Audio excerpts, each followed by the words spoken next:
Plan programme করে কখনো বাইর হওয়া হয় না, হঠাৎ করে পাপ্পু আর অর্চে এসে বলতেছে বাইর হও। তো বের হয়ে গেলাম। এই যে ভদ্রলোক আর ভদ্রমহিলা চলে আসছে হাসতে হাসতে।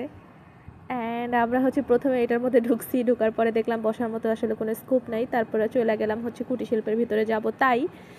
সো চলেন কুটির শিল্পটা একটু ঘুরে দেখাই।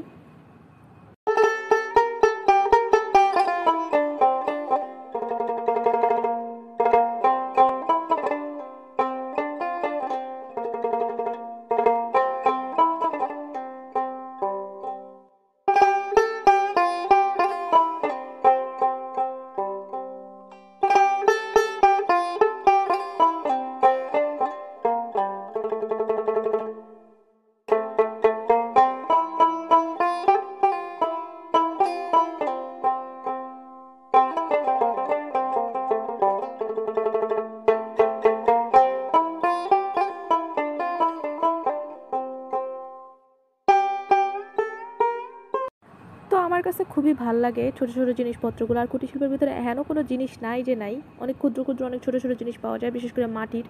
আর আমার মেইন মোটিভ ছিল আজকে বাবুই পাখির বাসা কেনা। সো আমি চলে গেছিলাম বাবুই পাখির বাসা কিনতে, অ্যান্ড আমি একটা বাবুই পাখির বাসা কিনে ফেলছি, ইয়াস। এরপরে বাবুই পাখির বাসাটা কিনে আমরা বের হইলাম। আর গুড়ি গুড়ি বৃষ্টি তো এক সাইডে দাঁড়ানোর পরে বৃষ্টি যখন কমে গেল, তারপরে চলে গেলাম হচ্ছে স্মৃতিসৌধের ভিতরে। অ্যান্ড এই টাইমে স্মৃতিসৌধের ভিতরে বিশ্বাস করেন এত সুন্দর মনোরম পরিবেশ, মাশাল্লাহ। সো এই ওয়েদারে আমাদের সাথে আপনারাও স্মৃতিসৌধের এই পরিবেশটাকে এনজয় করতে থাকেন।